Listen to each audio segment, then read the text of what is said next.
right, MMA Maniacs, it's time once again for Split Decision, your weekly MMA podcast brought to you from the Rudloff Family Inc. studios. Usually Bueller and Dodge on the mics. Dodge is in a new endeavor right now. He should be returning next week. So we're going to break it down here with me and the Rudloff brothers, giving you some news, also looking at last week's fight card, UFC 192, and of course the Ultimate Fighter from this week. Make sure you tell your friends to download us on Spreaker, Stitcher, and SoundCloud. Also on iTunes, you can subscribe there. And iHeartRadio. Look up MMA Podcast, and we are one of the top choices. We should be the top choice because we're that awesome. Hell yeah. Oh, yeah, definitely. But aside from that, yeah, we had a good fight card last week that we'll get to in a little bit. Some news, though. Big news this week is TJ Dillashaw versus Uriah Faber looking more and more likely. Oh, I hope so. Yeah, so Conor McGregor called out the whole TJ Dillashaw thing on the Ultimate Fighter recently, and basically was saying that that Faber needs to fight Dillashaw, and that the snake in the grass comment and stuff like that. It's official now. Dillashaw is gone. He has left Team Alpha Male. Right. And a lot of people were speculating that it was money. Uriah Faber went on a podcast, a YouTube podcast, where they talk about MMA, and one dude drinks a lot during the podcast. And he kind of started breaking down the entire thing. Like, he really got super detailed. I think the video was removed for a little bit, and then it was reposted. It's like a 3-hour-long podcast, if you could find it. But yeah, man, he was like basically saying that there's a guy, he literally used the term chicken hawking, trying to get guys from his gym. And TJ Dillashaw was the first one that he took. And he said that this guy, because he's known TJ Dillashaw for years, and this guy shows up out of nowhere, doesn't know TJ, starts putting ideas in TJ's head about how he needs to start doing things for himself and no longer work for Uriah Faber and the Team Alpha Male guys and stuff like that. Right. It's time for him to start being his own man and sprinkling the fairy dust on his head and planting all these ideas. I mean, yeah, sure, TJ Dillashaw's his own guy. This is a team that he was loyal to forever. Sounds like a soap opera. Right? It's kind of developing like that, honestly, man. And so now we know that Bang left, and those terms aren't exactly great. There were some ideas being thrown around that Dillashaw was getting some cash for bailing and going to train with his other team. Elevation, I think it's Team Elevation. Yeah. But then come to find out the money that he's getting is not that great. No, Uriah Faber even said, he was like, bro, you can go work for a landscaping company full time and make the same amount of money. So it's not like they're throwing serious dollars at him, but it's really escalating to the point where it's I'm surprised that Faber, being the guy that he is, I mean, he's been around for long enough to where he understands the business, but he's really not holding anything back. No. You know what I mean? And TJ Dillashaw hasn't really come out to say a whole lot, except for when TJ left, somebody called him out on Instagram for it, and he came out and said, you guys don't know what you're talking about, this is a business move, and blah, blah, blah. And it really is. But it also seems like there's a huge personal side to it. I don't know how much you guys have been following it or not, but I think that Dana White even said it's not going to take me $1 billion to get TJ and Uriah Faber to fight. No, it's not. It's not. I mean, they'll probably fight for a Happy Meal. Probably at this point. And some bedazzled jeans. It's good for ratings, though. I mean, they're building up this grudge because they wanted to build up a Conor Uriah fight, I think, and I just don't think that's in the cards, obviously. But now It's definitely looking like TJ Dillashaw and Uriah Faber, they got enough beef going to where, especially it's going to be like the fans that are following Ultimate Fighter or seeing anything that's going on with the UFC that follow this closely enough. If you know anything about mixed martial arts, then you've heard about this beef now. Right. So it's going to happen sometime in 2016, I'm sure of it. So that's the big developing story this week. Other than that, it's coming down to crunch time for Nick Diaz and his petition. There's a petition at the WhiteHouse.gov to get his ban lifted. Cher signed it and retweeted it, which is something I didn't see coming out of anywhere. But it's 27,000 signatures short right now. Ariel Helwani is tweeting it out there. Everybody else is putting it out there. So if you're a Nick Diaz supporter, you want the ban lifted or at least looked into, 27,000, and I think we have in like 5 days to get it signed. Right. So, I mean, I haven't signed it yet. Maybe I will just because... you need like 5,000 a day. That's it? Yeah, that's it. 5,000 a day. I haven't signed it. I'll tell you why. We talked about this a little bit when Dodge was here. I think that the entire punishment is silly, but I also think, like I said before, that Nick Diaz shouldn't have given them the opportunity to punish him. Right. So I'm kind of torn, but ultimately it should get looked into because I think it kind of is like the NSAC abusing their powers just a little bit. Not only that, but the tests weren't really... Yeah, there's something wrong with the test, and they're not even looking into 100%. Yeah, that obviously having tests that are that different in results. But I mean, when they said themselves, it's going to be a maximum of a 3-year penalty, and now they got him for 5, and that's a huge abuse of power, in my opinion. Right. Just saying that you were just months ago, this is going to be the maximum penalty we'll give you, but we don't like Nick Diaz, so we're going to go ahead and extend it. Right. They made it really personal. which is ridiculous. And that's why it should get signed and it should get looked into, and I should stop being lazy and I should just do it. Everybody stop being lazy. Yeah, exactly. So just go ahead and get behind that. Speaking of testing positive, Joe Warren tested positive for marijuana at the Bellator event recently. Poor Joe. So we'll see what kind of punishment he gets for it. It's not going to be anywhere near as severe as Nick Diaz. Guaranteed. I guarantee he gets like 6 months to a year. Right. Year tops. So, everybody's still testing positive for marijuana. Still needs to get just taken off the list as a banned substance. Yeah, there's no really... it's not helping you fight. Wouldn't help me fight. Right. I know that. I've been high. I won't be able to fight for shit. Barely fight when I'm sober, man. I seem to remember that one night. I was not sober. So there were rumors of Anthony Johnson, Rumble Johnson, calling out Ryan Bader. And apparently Anthony Johnson has come out and said, I never, ever called out Ryan Bader, which means we're probably going to see Anthony Johnson fight Ryan Bader sometime soon. Hopefully. I think that'd be a great fight. Well, after Saturday, Saturday's matchup, why not? Oh, definitely. Bader's been running his mouth, and he seems to believe he can take Cormier, and if he can't make it past Rumble, then there's no way he's going to take Cormier. Oh, yeah, 100%. I completely agree with that. But now that it's on the table, maybe Joe Silva will look at the matchup and be like, you know what? Let's go ahead and throw that out there. Another matchup that possibly could be happening now, I don't even know what way or how it would possibly happen, is Rampage versus Bisping. Apparently, Rampage was playing himself on the UFC video game, and he was streaming it on Twitch and just talking all kinds of shit like Rampage does, and said something about fighting Bisping and kicking Bisping's ass. I didn't see the video, so I don't know if he was using his character to beat up Bisping or what. But he started talking shit about Bisping, and Bisping has announced that he's more than happy to fight him. Not just fight him, but fight him at any weight. You got to think, Rampage is a guy that fights at heavyweight. Bisping is a guy that fights much lighter than that. Yeah. And he said that he'd go up to 205 to fight him. I think Bisping fights at 185 normally. He said he'd go up to 205 to fight him, and somebody else said, why would you go up in weight to fight this guy on Twitter? Bisping responded to say, Rampage is too unprofessional to even make 205, so I'll fight him at any weight he wants. So if this fight does happen, it's going to be not in the UFC. And it's probably going to be, obviously, at heavyweight, just to make sure that Rampage makes weight. And then we have Jose Aldo coming out this week talking about fighter pay, which is obviously a big subject. And he says, and I don't know how I feel about this, he thinks that fighters should get a regular salary while they're under the contract with the UFC, much like other athletes do. But considering we never know how many times we know how many times a football player is supposed to perform a year. Well, Dana had already said that when he signed somebody, he gives them 3 fights a year. He pays them for 3 fights a year, whether they fight 3 fights or not. He pays them for. So I guess there is a base pay, I guess. Well, then I wonder what Jose is trying to get across with this, because he's saying he doesn't like the pay structure right now. He just wants a weekly paycheck. He just wants a weekly paycheck. Because if you're getting paid for 3 fights a year regardless, then that's kind of the same, unless it's just not enough money. Right. But I can't imagine Jose Aldo not getting enough money. So is he doing this because he wants other lower fighters to be treated more fairly according to his standards? Well, and plus the fact that the Reebok deal screwed everybody too, kind of, right? Right. In a major way. Yeah. I saw a commercial from the Fight Kits. It was just for the Fight Kits watching Ultimate Fighter.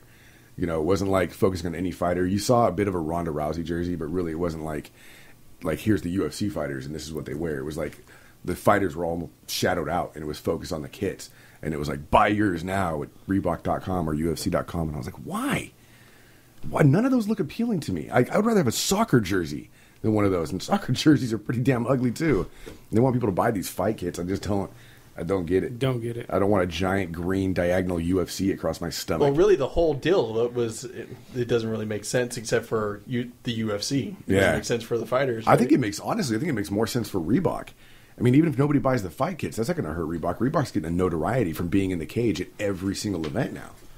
So I think the Reebok got the way better end of this deal. Well, was it UFC was that its way of trying to be more legitimate and getting a major sponsor? That's exactly what it was. But the thing is, they already had like Monster and Budweiser and stuff like that. They wanted a sports apparel company. Reebok was the one that threw down the deal first. And I don't know if it was just them being so excited that like Reebok threw a deal at them that they just took it, or that they really thought this was going to work out better in the long run, because obviously for the fighters, we can tell it's not. Mm-hmm. And Reebok's the star of the show now. No matter where you go, what event it is, Reebok is the star of the show, period. Exactly. So Aldo doesn't like the deal. He wants a salary for the fighters, but like Dennis said, there's a base pay anyway. So I don't know what all those are going to be able to do to fix that, but they also want to unionize. Yeah. But now there's more fighters that seem to be in support of it too. Right. Well, of course, once the pay dropped by doing the Reebok deal, then it's true. Yeah. That's definitely a big catalyst for it. That makes a lot of sense. I didn't even connect the two in my head. We also got UFC on Fox 17. The main card is set, and it looks absolutely ridiculous for a free card. UFC on 17. Your main event, your main card, you got Randa Marcos fighting Kowalkiewicz. Nate Diaz is going to be making his return up against Johnson. Then you also have Dos Anjos going up against Cerrone. That's going to be an awesome fight. Right? And then Dos Santos versus Overeem for your heavyweight matchup of the night. And there's also a pretty decent undercard with Sarah Kaufman fighting Durandame, which is pretty cool. You also have CB Dalloway fighting Nate Marquardt on the undercard. And Miles Jury is fighting Charles Oliveira. So, I mean, we got a legit card for free to UFC on Fox 17, so make sure you plan ahead for that one. I wish I had a date on here, but I don't. It's coming up soon. And a really, really big, ridiculous news. They have essentially resurrected Pride, like Dodge was saying the last time we were in here together, for New Year's. So you have the dude, one of the old Pride Fighting Championships bosses, announced not just details for December 31st card. They're doing a 3-day event over the course of New Year's in Japan. And it's the return of Fedor Emelianenko. Now, they don't know who he's going to be fighting yet, but they're expecting him to fight K1 veteran Jaideep Singh, who I'm not really familiar with, but it's Fedor, and it's Japan. Right. It's a big deal. Not only that, they're going to have a catchweight bout between MMA icon Kazuchi Sakuraba and Shina Aoki. Sakuraba is, the Gracie killer, the living legend. This guy is, without getting too deep into the politics, is going to go down as one of the most used and abused fighters in mixed martial arts. Because, they threw him at everybody. Right. Once he started beating Gracies, he was fighting heavyweights. He was fighting light heavyweights. He was fighting everybody that they could throw at him and getting his ear ripped off in the middle of the ring. Stuff like that. Now he's coming back to fighting. I figured he was done. But he's going up against Shina Aoki, which is going to be an absolutely insane fight. Also, Gabby Garcia. Oh, yeah. She's going to try to fight somebody at 205. That's insane. It looks like she's going to be possibly, not going up against, but you're also going to have the kickboxing standout Reina Kabuta is going to be there as well. Don't think they're fighting each other. How are they going to get her to fight at 205? Are they just going to go to some buffet and grab some chick who's like at the all-you-can-eat shrimp? I don't know. I've never seen another woman out there that is in this sport anywhere close to the stature. Everything brings one of the WWE girls in. Like China. I'd watch that. I'd watch the shit out of that. It could be cool to see. I don't know how old Layla Ali is, but that'd be interesting too, with the boxing experience and everything. And she's also got some height. I don't know how much Layla Ali weighs, but I don't think 205. No, but maybe she could beef up. She's probably, honestly, Layla Ali, she's retired from boxing for a reason, so she's probably a little too old to do it. But damn, wouldn't that be a cool prospect? It'd be good to watch, yeah. Yeah, they'd do that. They would hella do that in Japan. Oh, yeah. They wouldn't even think about it. So, yeah, it's going to be... Why don't they get two smaller Japanese guys to stand on top of each other and fight there? That sounds like true Japanese fashion, actually. That sounds like something that would go down. Some type of game show. I'm sure they have that on the Japanese game show. Those are some of my favorite porns to watch, are Japanese game shows. Like the BJ karaoke? Yeah, yes. Seen that one. Yeah. Seen that one. I've seen or some other. Or is it just the HJ? HJ, BJ? What is it? There was definitely a BJ one. There was a BJ one? There was a BJ karaoke. Yeah. How do you sing with it in your mouth, though? But the girls aren't singing. The guys are. Oh, okay. And they're literally faced off with each other. I wouldn't want to stare deep into your eyes while a chick was, going down on me and giving me the greatest gift ever. Yeah, that'd be a little weird. Just kind of awkward. So this is going to be big. It looks like it's going to be over the course of definitely 3 days, going down at the Saitama Superdome, where Pride used to have all of its big Japan events. Big deal, man. They're still working on the TV deal for this. When we find that out, of course, we'll give you the news. I don't know. Can they do a 3-day event on pay-per-view? It seems insane to me. I don't know. They did a WWF I was or say, WWE it seems thing. like you could buy a package and Yeah. It's like $150. You get all 3 days or something. Yeah. Or you can just buy certain days. Maybe. That's probably what it's going to be. Right. Like $55 a day, or if you buy all 3 days at once, you get the deal of $130 or something like that. Right. Yeah. So keep your eyes open for that. I think it's December 28th or 29th, 30th, and 31st, I believe, is what the dates are going to be on that one. So wild. Fedor's return. People are stoked about that, man. I don't know. I really don't know why, because he's going to fight at Cannes. The guy's he's a 1-0. And he's got 50 kickboxing fights, I guess. It'd be awesome if he was fighting like Josh Barnett, because that's a fight that never happened in Pride, that everybody wanted to happen in Pride, but they were protecting their investment. And Josh Barnett was a guy at the time that could have possibly beat Fedor, and he was the last emperor, and they didn't want him to lose. He has a brother, right? Yeah, but he can't fight anymore. He doesn't fight anymore? Or? He can't fight anymore. He's got Hep C. Oh. When he came over here to fight, is it Hep C? You guys can feel free to correct me if I'm wrong, but when he came over here to fight in the U.S. for the UFC, Alexander Emelianenko, he got picked up. You know, when they were bringing over all the Pride guys, when they brought him over to the UFC, went through the American blood work, and they found that. Oh. I think it was Hep C. He's the one that's super calm, right? He just like Fedor is. Oh, is it the Fedor that just walks in the ring? He's like, whatever. Alex looks like he's done time, and I don't think that I'd be mistaken if I said that he has done time. So, I mean, that's some old knowledge. I'm going back in my head for that. So if I'm wrong, go ahead and roast me on Twitter. I don't really give a shit. So UFC 192 also happened over the weekend. Did you guys get a chance to watch it? I saw bits and pieces. Yeah, I'm pretty much the same way here. You had Angela Hill actually went up against Rose Namajunas. Rose Namajunas wins with a standing rear naked choke. And then apparently there was was it Torque? I think it was Torque had a deal with Angela Hill, and then that deal fell through for whatever reason. So when Torque congratulated Rose Namajunas for defeating Angela Hill went off on Torque for being unprofessional. Why you got to be like that? She literally called them unprofessional, said you need to put whoever runs your Twitter in check, and blah, blah, blah. Torque then became unprofessional and responded to her, basically exposing all the details about their failed deal and stuff like that. Just kind of childish. Super pro. Yes. I'm sure all kinds of fighters super pro. now. Yeah. But that's the thing, is that like this sport still being as young as it is. I mean, we look at all the football players that still screw up every once in a while in public eye. Like, we have a lot of people in mixed martial arts that are doing it because they're just not used to that spotlight.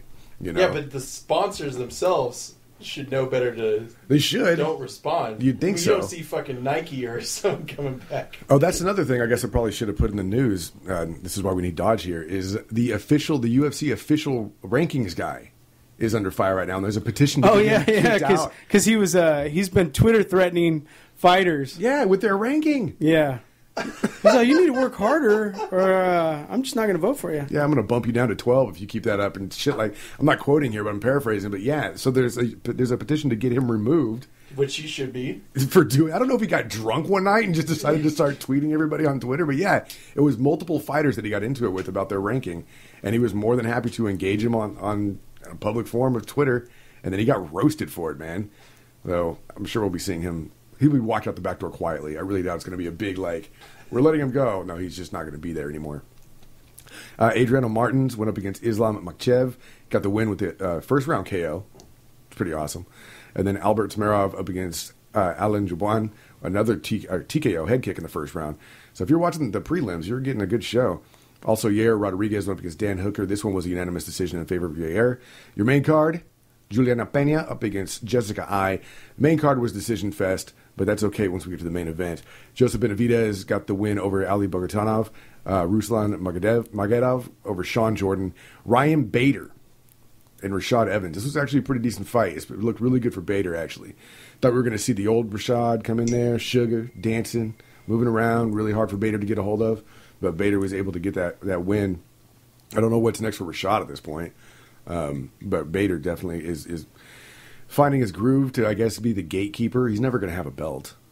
You know, he's only going to have a strap. Right. He's not going to have a strap. Right. He's just going to keep everybody in check, like you say. Yeah. I'll just sit here, make sure no riffraff make it past me. Yeah, he's like rank 4 or something from what I remember. Something like that, yeah. And so if he does end up fighting Rumble Johnson, I'm pretty sure Rumble Johnson would handle him pretty easily and then keep him at number 4 or 5 or whatever he's at. So then we got our main event, which was an absolute war. Came all the way down to a split decision. Daniel Cormier, still your champ over Alexander Gustafsson. This was insane. When all 5 super rounds. Slams. Oh man, I've seen the picture of the stare down. Like, there's only supposed to be a 5-inch height differential. It looked more like 7 or 8. Just looked ridiculous to me. I mean, maybe that's your. It could have been forced perspective. Your 4 inches might be 9 inches. My 4 inches is 9 inches. Yeah, Thank you very much. Yeah. But Daniel Cormier didn't have any problem getting in there and mixing it up with Alexander Gustafsson. They were both super humble when the fight was over. Could have gone either way, razor-thin decision, but DC gets the win off it. And honestly, you know, after everything that I've seen since then, it was a close decision, but it still should have gone to DC as it did. Gustafsson takes... I mean, yeah, he lost, but it's not a loss in a lot of fans' eyes because it was such a good fight. Right. You know, people are still counting on him to be the future champ, which he very well could be. I mean, he keeps improving. He's had 2 absolute wars for the belt against Jones and Cormier now. And he's walked away looking very classy and still looking super talented. It's not like he got his ass kicked, you know. And the Gustafsson fight with Jones, there was a lot of people after that said he won it. So he's definitely champ material. Right. It's just a question of when he actually gets a hold of the belt. Be a shame if he was one of those guys that goes down without ever getting the gold. That has put so much out there, put on some great fights. So we don't have another UFC event for a while. I'm sure there's some Bellators and Glories and stuff like that this weekend. I unfortunately don't have. That's surprising because for a while it was like every other weekend, right? Yeah, it's going to be, I want to say 2 weeks until the next UFC event, the 24th of October, I believe. Right. So we got some time on that one. The Ultimate Fighter, of course, took place this week on Wednesday night. I actually did get a chance to watch it this week. So the last 2 weeks, the Europeans have come back and tied it up. So we had. I'm wondering if it's just funky editing. Are we watching the actual week per week? I don't know, man. I don't know, especially at this point because it's all the fighters. Yeah, I mean, just like last time, like, you know, the team fell behind. And right, then, and then magically we'll change the dollar amounts now, and then all of a sudden, it's a good point. I mean, that's the thing is that we still have all 8 fights.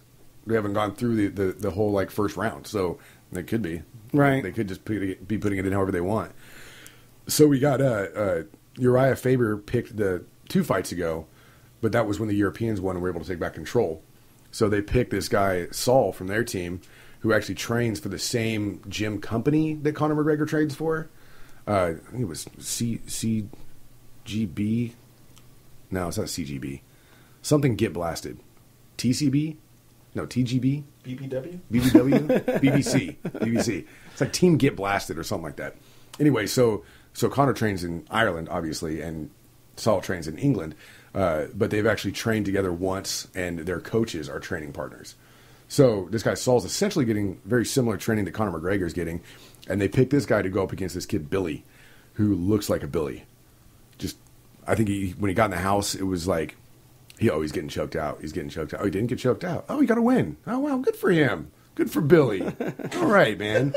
And that's what he kind of looks like in the house. He looks like a Billy. Like, Billy. Yeah. Like this little kid, you know, just happy to be there among everybody else, with just delusions grandeur of his fighting future. Like, don't get me wrong, he seems like a nice kid and stuff, but it was when you really saw him working before the fight, you were like, oh my God, this kid's gonna die. You know, he said that he got into mixed martial arts because he went to a jiu-jitsu class, and once he learned how to do an arm bar and a triangle and a rear naked choke, he was hooked. So he started training more, and he wanted to learn mixed martial arts. But it's like he never trained jiu-jitsu again. He learned those 3 moves, and he was like, cool, can I learn stand-up now and be a mixed martial artist? And for some reason, his coaches were like, yeah, sure, let's do that. So he must come from some small-town community where there's nobody else there that knows how to fight. Even though he said I grew up fighting all the time in school and blah, blah, blah, blah, blah. When they were training with Uriah Faber, just one of the most basic moves where he had the guy in his guard, Faber had to stop him and tell him that his hands were in the wrong place. And I was like, well, that's not good. I mean, it was like super basic jiu-jitsu 101. And Faber basically was saying this guy, he doesn't know enough ground at all. He's going to count too much on his stand-up, and he's going up against a guy who's a stand-up guy, who's like a lot stronger and faster than him. And then as soon as the fight started, it was a one-sided beating for 2 rounds. I honestly thought Billy was going to quit. I really did. And when it was all said and done, Billy walked out with his head hung low, and he's like, I just got my ass kicked. That's all there is to it. But you could see he was questioning, like, maybe I shouldn't be on this path. Maybe I should go back to school and get a degree or something. Right. But my problem is that Dana White, once everything was said and done and they were doing the episode recap, Dana White was like, oh, this kid, after his performance tonight, you know, Saul's, he's a favorite to win this. And me watching this, I'm like, no, he's not. If he couldn't finish a kid who was literally completely outclassed and outmatched in this fight, went all the way to decision, there's no way he's gonna be the guy who wins this. Because there's so many more talented guys in there. You got the guy from week 1, the jiu-jitsu wizard, and that's who people online are saying he's going to win it because nobody else is on his level. I mean, I know it's Dana's job to pump it up and everything like that, but I just don't think it's going to happen with Saul. I think it's silly to say it if he can't finish Billy the Kid, you know, literally Billy the Kid. But it's show hype. One bit of news I also forgot: CM Punk, his debut has been pushed back to the end. Oh, he's not ever going to fight. No, the end of 2016. I put it on Twitter. The end of 2016? Yeah, he was supposed. Here's the thing. Here's what's crazy about it. And I'm sorry the show's out of order today, but Dodge isn't here to keep us in line. Right. But he was supposed to debut this year, at the end of 2015, but they never announced him. Yeah. I mean, we've got cards lined up all the way through January. He was never announced on a card. And then all of a sudden we find out he injured his shoulder and he's out until the end of 2016 now. We got guys coming back after they snapped their shin in half in 8 months. This guy injured his shoulder and he's out for over a year. He never fights. CM Punk never, ever fights in the UFC. He's going to announce his retirement. That's the only time. Only time he gets in the cage is going to be like, sorry, I'm retiring. It was fun, y'all. Peace. Peace. Hey, so that's your news. That's your update. That's your breakdown from last week. Ultimate Fighter. Like I said, we got another 2 weeks until we have a UFC event. You got some Bellator or anything else to watch tonight? Tweet at me. Let me know because I dropped the ball on that. my fault. Dodge will be back next time. We'll be back on track. Big thanks to strongboardbalance.com. Check them out. Get on board. Change the way you work out. Strongboardbalance.com. Also, mymmanews.com, right? Right. MyMMAnews.com. They tweeted at us earlier, said that the UFC was taking our shark or our bear pterodactyl question. They're doing a bear shark question. Not the first time. Not the first time. What did they say? I mean, they're actually they took our legends and put it in their Hall of Fame, right? Yeah. Yeah. You know, it's amateurs borrow, pros steal. It's all good. That's what we do. That's what we do. Again, tell your friends to find us on Facebook at Split Decision MMA Podcast, also on Twitter and Instagram at SD_MMA. You can download the show on Spreaker, Stitcher, SoundCloud, as well as iTunes. Subscribe there. You'll never miss one. Or just get it on iHeartRadio.com. It's a good place to do it. Search MMA. And that's pretty much it from the Ruloff Family Inc. studios. It is Bueller and not Dodge. Next time, Dodge. Saying have a good night. We'll see you at the fights.